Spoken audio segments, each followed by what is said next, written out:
নাটক করতেই তো এসেছি। কেন? নাটকই তো করছি, একটার পর একটা রোল করে যাচ্ছি। কখনো কারোর কন্যা, তারপরে একটু বড় হলে বিবাহ হবে, কখনো কারোর স্ত্রী, তারপরে বয়স হলে ঠাকুমা, দিদা, তাই তো একটার পর একটা রোল করে যাচ্ছি। এই সংসারটা হচ্ছে মা বিচিত্র নাট্য মঞ্চ। আমাদের এই সংসারটা একটা বিচিত্র নাট্য মঞ্চ। নাটক করতে এসেছি, তাই নাটক করতে এসে এই বিচিত্র নাট্য মঞ্চে এসে যদি একটু কর্ম করে যেতে পারি মা, সেটাই আমার সঙ্গে যাবে। বলছে বলছে যে কিছুই নাকি আমাদের সঙ্গে যায় না, তাই তো বলে মারা গেলে আমাদের কিছুই নাকি সঙ্গে যাবে না। কে বলছে যাবে না? কর্মফলটা আমাদের সঙ্গে যাবে না। আমরা যে কর্মটা করে যাব সেই কর্মফলটা কিন্তু আমাদের সঙ্গে যাবে না। তাই এমন কিছু কর্ম করব না যে আমাদের ঘরে পারাপারের কোনো ব্যাঘাত ঘটে। আমরা ভবের মাঝে এসেছি গো, দিন দুই তিনের তরে,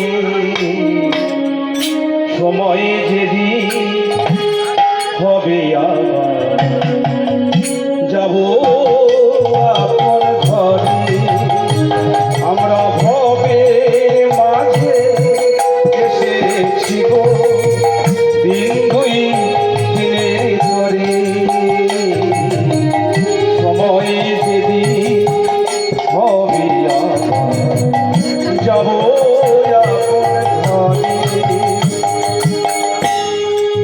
তাই তো বলি যে কটা দিন আছি রে ভাই বেঁচে, কৃষ্ণ নামকে সার করো আর তো সবই আমরা ভবে মাঝে করে,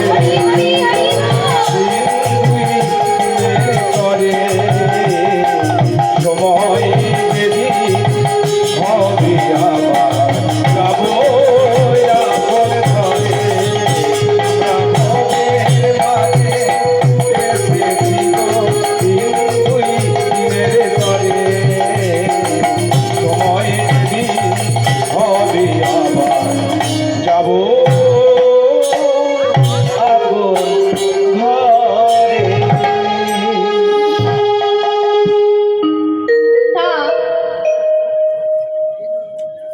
একদিন কি হয়েছে না, কলকাতার এক ধনী ব্যবসায়ী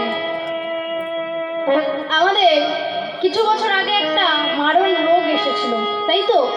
কি নাম গো রোগটার? হ্যাঁ, করোনা। সেই করোনা রোগে সেই ধনী ব্যক্তিটা আক্রান্ত হয়েছিল, কলকাতার এক ধনী ব্যবসায়ী। তা যেহেতু আক্রান্ত হয়েছিল, তাকে কলকাতার সব থেকে নামি দামি একটা নার্সিং হোমে ভর্তি করা হয়েছিল। এই নামি দামি নার্সিং হোমে যখন তাকে ভর্তি করেছিল, তার আত্মীয় স্বজনরা তাকে ওই নার্সিং হোমে ভর্তি করেছিল। তা যখনই ভর্তি করেছিল মা, তখন কি হয়েছে না, যেই না ভর্তি করেছে এমন সময় এবার তাকে যখন 3-4 দিন ধরে তাকে অক্সিজেন দেওয়া হয়েছিল, তা অক্সিজেন দেওয়ার ফলে এবার আস্তে আস্তে সে সুস্থ হয়ে গেল। তা যখনই সুস্থ হয়ে গেল এমন সময় ডাক্তার তার যে নার্সিং হোমের বিলটা সেটা এনে দিয়েছে। তা যেই না এনে দিয়েছে এমন সময় সে বিলটা দেখে অবাক হয়ে গেছে। কেন না, 4 দিনের নার্সিং হোমের বিল হয়েছে তার 2,40,000 টাকা।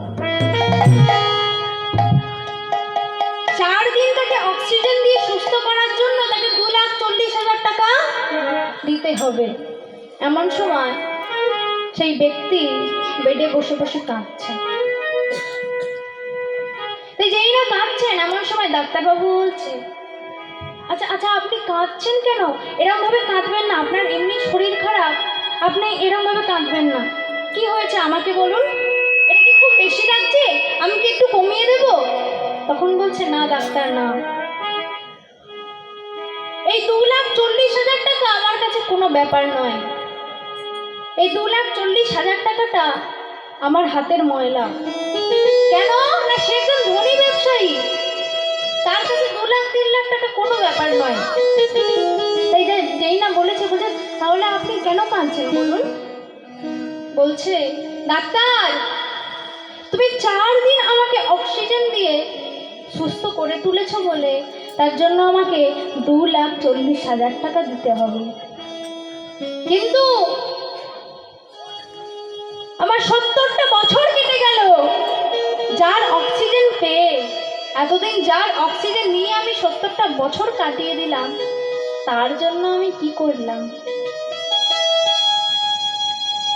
যার অক্সিজেন পেয়ে আমি আমার 70টা বছর কাটিয়ে দিলাম, তার জন্য আমি কি করতে পারলাম ডাক্তার? হরি বল, হরি বল, হরি বল। এইটা ভেবেই আমার কান্না পাচ্ছে। ওমা, আমরা এই ভবের মাঝে এসেছি, ভগবান তো সবই সাজিয়ে দিয়েছে, কোনটার অভাব আছে? গাছে ফল দিয়েছে, নদীতে নালাতে জল দিয়েছে, আর কি? সবই তো তার দেওয়া। আমার যতই করি মা, আমার বাড়ি, আমার গাড়ি, আমার কিছুই নয়। এই দেহটাই আমার নয়, তার দেওয়া। যদি আমার হতো তাহলে আমি যখন তখন ছেড়ে চলে যেতে পারতাম না। যখন তার ডাক এলো, তাকে আমাকে চলে যেতে হবে, কিন্তু তাই তো? যদি আমার এই দেহটা হতো, চলে যেতে পারতাম? ডাক এলে যেতে পারতাম না, তাই তো? তা তেমনই সে বসে বসে কাঁদছে আর বলছে, আমি যার জন্য এতদিন বেঁচে আছি, 70টা বছর আমি কাটিয়ে দিলাম, তার জন্য আমি কি করতে পেলাম? সারা জীবন শুধু পয়সার পেছনেই আমি ছুটে গেলাম। আমার কাছে এত টাকা সম্পত্তি, এত কিছু আছে, কিন্তু সুখ নেই, সুখ নেই। তার জন্য আমি কি করতে পারলাম? আমার যে এতদিন কেটে গেল, তার জন্য আমি কি করলাম? তাই কি বলছে গো, আমি বহুদিন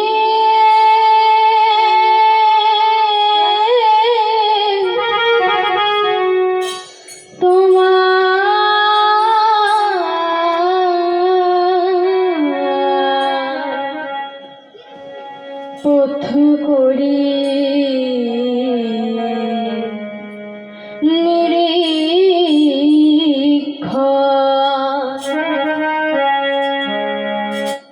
কবে আসবে মাধু আমার, আমি করিব সেবন, আমার প্রেমা বসে করি সেবা।